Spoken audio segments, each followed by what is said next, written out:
Jāspēlē arī sekmīgāk uzbrukumu. Redzēsim, vai šis uzbrukums būs savādāks. Deandre Mejs demonstrē, rāda savēju sadarbību. Pāvils Pastušeņš viņam piespēle uz pustālo mētienu. Kāruši ne tikai, protams, formas, bet arī komandu sastāvu. 3 līderi Liepājas Lauvas pametuši, bet tikmēr tālmetienu realizē. Abām komandām jau 5 piezīmes, tā kā pārkāpt noteikums īsti nevar. Tikmēr tālmetienu realizē 10. numurs. 2 tālmetienas realizējuši Ukrainas basketbolisti. Jakovičs izspēlē Timermans vēlreiz izspēlē tālmetienu. Šoreiz viņš ir sekmīgs un arī vēl kāds precīzs uzbrukums Liepājas Lauvām 8-11. Ir sāksies pēdējā minūte pirmajā ceturdaļā.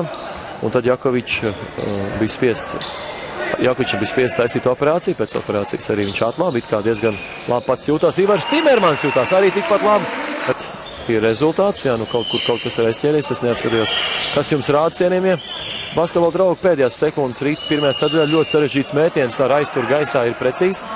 Un pēc pirmās ceturdaļas nenosauc labākos abu komandu rindās. 8 punktus guva Ingus Jakovičs, starp citu Liepājnieku rindās, un tikpat arī pievienoja Ivars Timermans. Tos bija iedzinējums pēc pirmās ceturdaļas 19-22, arī šobrīd ir iedzinējos. Liepājnieki ļoti labs mētiens, labi norientējās uzbrukuma Aleksandrs Mesjaks, un viņam vēl 2 punkti. Nu šķiet, tas varētu būt Lietvietis. Neesmu papētījis, no kuras valsts katrs spēlētājs ir, bet tikmēr arī Dņipro komanda tomēr nesod Liepājnieks ar vēl kādu precīzu uzbrukumu. Ko dara Deandre Mejs? Deandre Mejs izpilda Kračeka, Džošu Meju un Jāņa Tīma personās. Nu bija arī spēles, kad viens otrs Liepājnieks piepalīdzēja, tikmēr Deriks Lauvs pats spēlē pret Ingus Jakovičs. Ivars Timermans kā rāda, kā palīdzēs aizsardzībā. Ivaram tas ir jādara, tomēr viņi sēdzējas groza apakšā, saņem piespēli un 2 punktu no groza apakšas Krīklauga grozā. Nu arī viesas komanda tikai spējusi realizēt 1 tālmetienu, tā kā arī Dņipro komanda pagaidām neizskatās tik iespaidīgi kā pagājušā gadā, un noteikti nevaram viņiem prognozēt šī te turnīra kausa iegūšanu. Iespēja sev parādīt, tikmēr tomēr Deriks Lauvs atvainojas.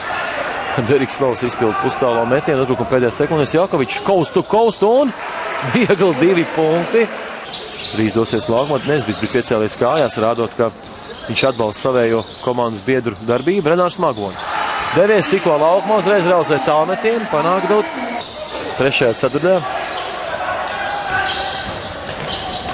Šeit ļoti labi 2 spēlētāju sadarbību un pēdējā minūte 3. ceturtajā sākusies. Jakučs ilgi ar bumbu, pagaidām nekāda sadarbība nav notikusi.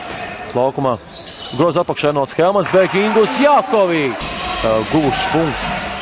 Šajā te Agdies tik labi piespēle, bet Agdies tik neveiksmīgi nospēlē Pāvils Pastušeņa. Bet otrā grozā gan ļoti vienkārši ietriec grozu, bumbu grozā.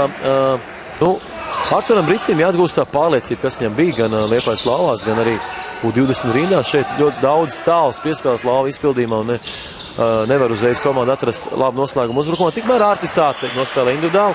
Turpinā cīņu par uzvaru šīs dienas spēlē, bet mums ir Ingus Jakovičs. Ingus Jakovičs var no labās, var no kreisās, var ar stieptiem soļiem, bet te tev nu bija 59-63. Jakovičs joprojām turpina uguņot. Jāspēlē ir pusotra minūte vairs. 4. ceturtajā tālmetienu mēģina atbildēt un, diemžēl, arī atbild panāk viņš savai komandai jau +7. Nesekmīgs uzbrukums sakal Lauvām. Nevis Lovām, bet Lauvām. Un triec bumbu grozā un augšā tā viegli ieliek Dņipro spēlētājs. Tā viņš šķiet, ka zaudējums pret Aināru Bagāts trenēto Vilisī Sohumi. Un Liepājnieki izcīnot 1 uzvaru, tieši tāpat kā pārējās komandas, ierindojās turnīrā savā grupā 3. vietā, cīņa par 5. vietu arī tur zaudējums.